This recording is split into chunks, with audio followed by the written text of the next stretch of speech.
참 많은 말을 하셨네요. 네. 오늘도 또 나오셨나요? 다음 주 초에 송영길 대표님 본인의 당선을 위해서 돈 봉투 뿌렸다는 혐의로 민주당 국회의원 두 분에 대해서 체포동의안 표결이 예정돼 있죠. 이렇게 수사는 일정에 따라서 진행되고 있는데요. 그러니까 본인이 마음 다급하시더라도 절차에 따라서 수사에 잘 응하시면 될 것 같습니다.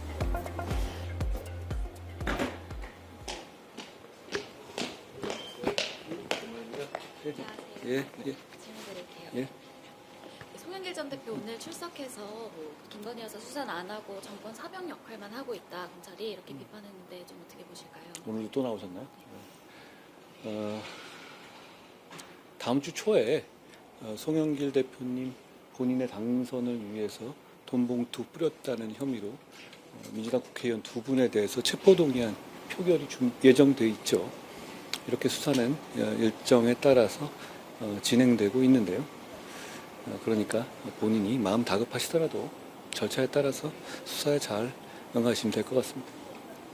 또 이제 헌법상 방어권 이야기를 하면서 증거인멸로 처벌을 하려면 장관님 먼저 처벌해야 된다 이런 비판도 있었는데 어떻게 보실까요? 말할 필요가 있는 다르던가요? 예. 그 송영 대표가 오늘 정도 여야 균형, 그러니까 전두환 노태우 때도 여야 균형 맞춰 수사했는데 지금 왜 안 하냐 뭐 이런 얘기도 하긴 했는데 어떻게? 자기 범죄를 수사하는 거잖아요, 그분. 자기 범죄를 수사하는데 여야 균형에 뭐 전노까지 끌어들일 만큼 뭐 그럴 만한 상황인가요? 국민들께서 그렇게 보시지 않을 것 같은데요. 예. 또 다른 결로 특활비 집행 지침을 공개하지 않는다는 거에 대한 비판도 있었는데요. 누가 오늘 네, 송영길 전 대표. 참 많은 말을 하셨네요. 네. 특활비 판결에 따라서 저희가 잘 준비 중. 그 집행 지침도 그럼 오는 23일에 함께 공개하실 예정이신가요? 지침은 아마 과거부터 계속 비공개였던 걸로 알고 있습니다. 집행 지침에 관해서는 비공개했던 이유가 충분했고 그게 지난 정부부터 계속 유지됐던 것으로 알고 있는데요. 예. 그게 송영길 대표님 오늘 하신 말씀이에요. 예. 관심이 참 많으시네요. 예. 그 하나 더 말한 게 이원석 예전에 돈봉투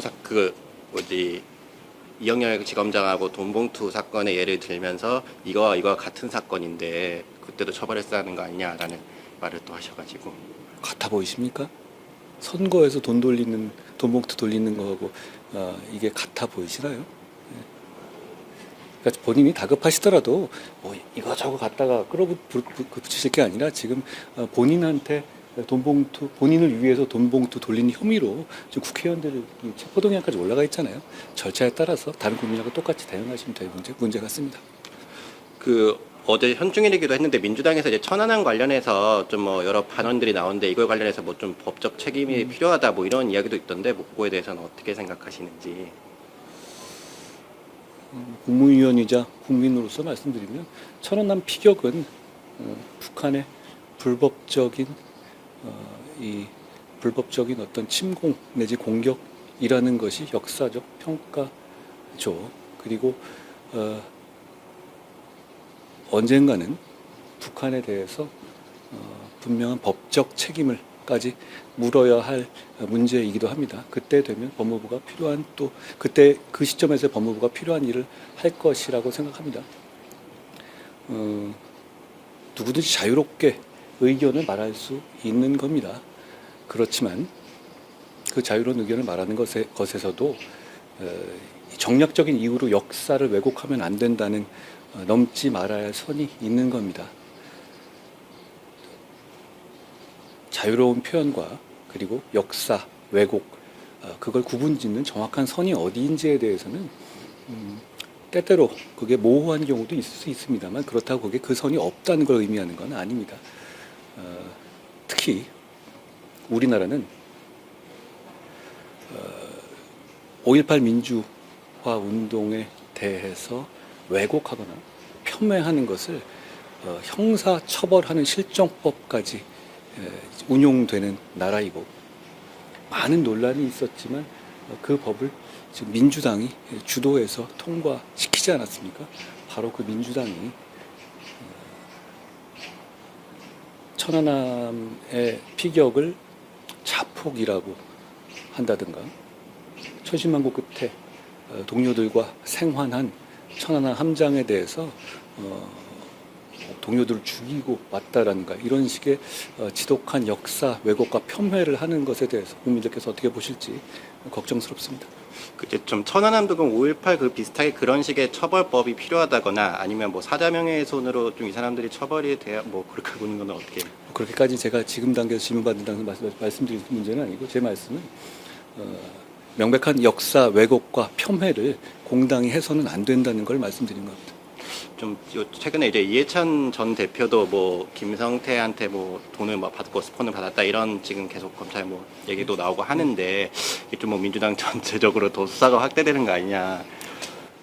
뭐 구체적인 범죄 혐의에 대해서 제가 말씀드릴 상황은 아닙니다만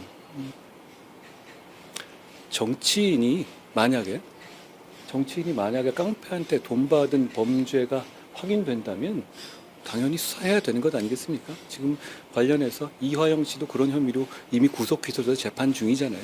저는 구체적인 혐의를 말씀드리는 문제는 아닙니다만 일반적으로 그렇다는 말씀입니다. 범죄가 있으니 수사를 하는 겁니다. 그 마지막으로 MBC 그 뭐 압수수색 관련해서 이제 좀 장관님이 이제 가해자 이런 단어를 쓰는 거에 대해서 어떻게 이렇게 뭐 확정해서 쓰냐 이런 비판을 하는 분들이 있던데 그거는 이렇게 말씀드릴게요. MBC나 민주당이 이렇게 얘기하잖아요. 피해자가 저이기 때문에 자기들이 압수수색도 당하고 뭐 과잉서 당한다. 저는 그런 말 하기 전에 도대체 MBC나 민주당이 왜 저한테만 이렇게 집중적으로 린치하듯이 이런 일을 반복하는지 먼저 답해야 될 것 같아요. 매번 또 실패하잖아요. 게다가. 네. 네 알겠습니다. 고맙습니다. 네. 고맙습니다.